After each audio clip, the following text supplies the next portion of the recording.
Okay. Hello, everybody. Welcome back to the Joining the Dots Startups Network video series. I'm just not going to call it a podcast. It's not a podcast. It's a couple of people on a video call. I'm very happy today. Maggie, welcome to this chat we're going to have today. How are you doing?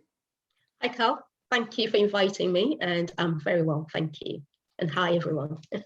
Yeah, it's going to be a good conversation. I got a bit of a clue about some of the topics we might talk about, so I'm looking forward to this. Maggie, just give us a bit of background to who you are and what you've been doing these last few years. Wonderful, thank you. So I'm Maggie Sarfo. I'm the CEO of a business and personal growth consulting firm called Mary's Consult. We're based in London, and we predominantly work with businesses around areas to do with exploring new ways of being, new ways of leading, new ways of looking at transformation, whether digital or just organizational transformation in different ways. And ultimately, we're looking at how this fits into the agenda of growth for each organization, for them to be the best-in-class businesses that they want to be. Amazing. Okay, so transformation you've put there as a big word, and I know within our network we're always thinking about that in terms of particularly how businesses and leaders can handle the changes that are going on around us, whether it's around just societal changes or technology changes, and kind of keeping their people happy and so on. So one of the things that you've got background and expertise in as well, you were talking about, was emotional intelligence. How that can be a useful element to a transformation program. Can you, maybe just start by, I think probably a lot of people are familiar with the term now, but how would you define emotional intelligence, first of all? So in its simplest form, I'll say emotional intelligence is the ability to understand, use, manage our own emotions in positive ways. And this could help us relieve stress, communicate more effectively, empathize with others, and overcome challenges or diffuse any conflicts in any environment. And increasingly, we're seeing this as a very powerful tool or skill to develop within organizations, which ultimately helps with transformation at all levels.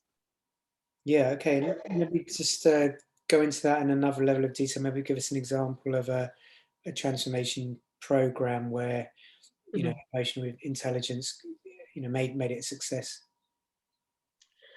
So for instance, recently I started conversations with a leader who was looking at a program, and the program was essentially bringing different units together. It was a digital transformation program, and the whole idea was to transform the services and also replace some of the non-digital or manual processes into digital processes to really help the organization. It also involved bringing in new technology.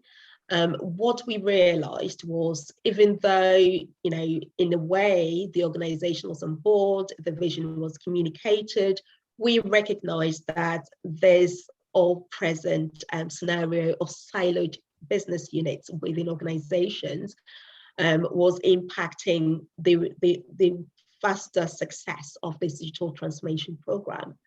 And so we looked at how we can get these units or these business units to start looking at things in a way that could effectively bring everyone together on the same page.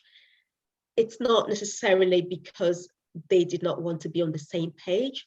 I think as we keep evolving, we find that communication happens on different levels in a way that doesn't necessarily make sense. And also, as people, we have different personality types. And so a typical,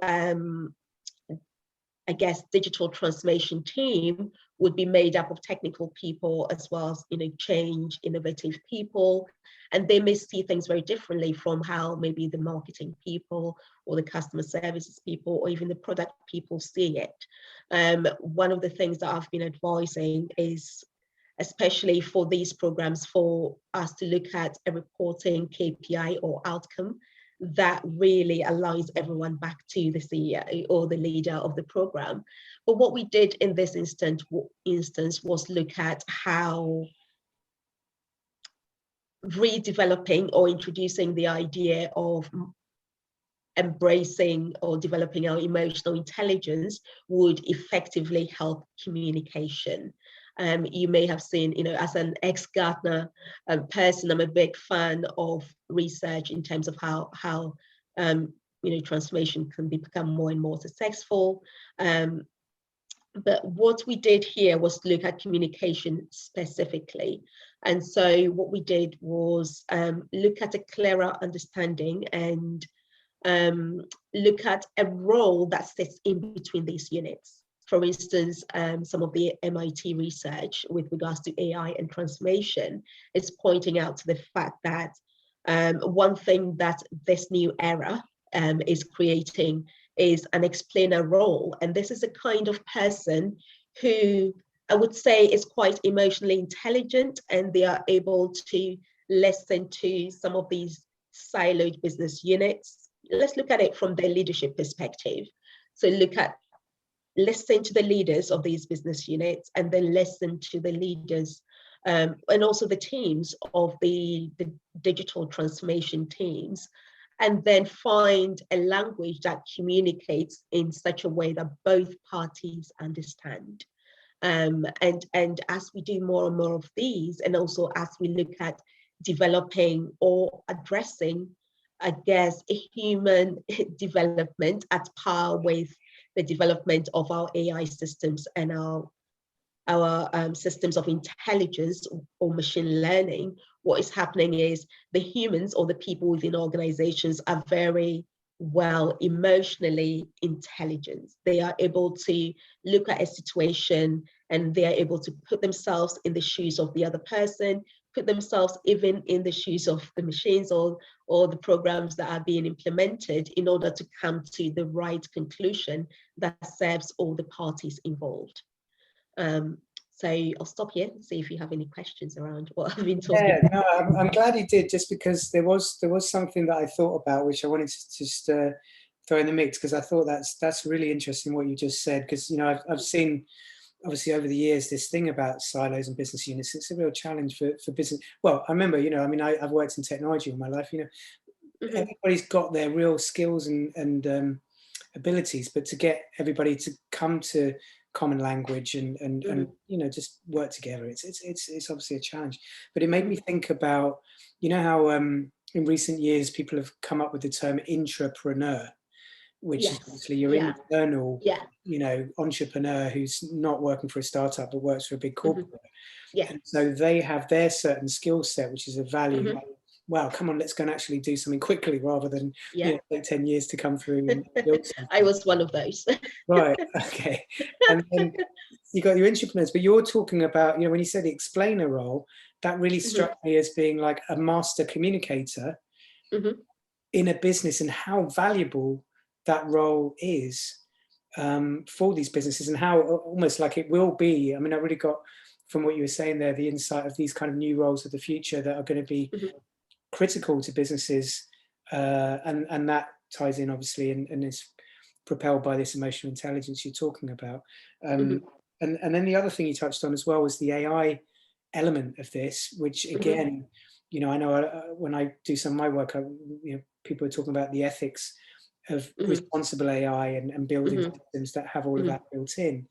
But I think what you're coming against, which actually I must admit, when I move in a lot of AI circles, a lot of people are saying, this is my mischievous point now that I don't normally get a chance to say, but people talk about, okay, let's make sure that there's a balance of men and women, or different groups are represented when we're building these systems. But I also think there's obviously that diversity of consciousness. Like people are different, and how do you build in that level of difference? So I mean that's a slight side topic, but I think it ties in with this thing you're identifying. It does. Businesses go forward.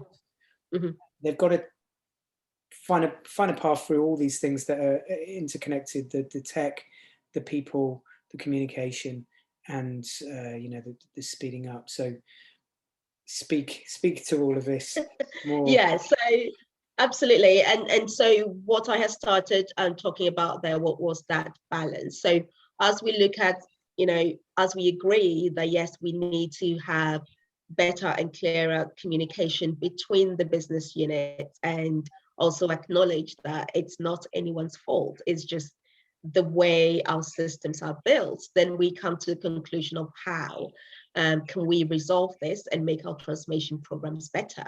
And what we're seeing is the need for more development of, I guess, the human element within organizations from the emotional perspective. And, you know, developing us in this emotional intelligence, you know, aspect of us. The good thing about this is we all have it as well.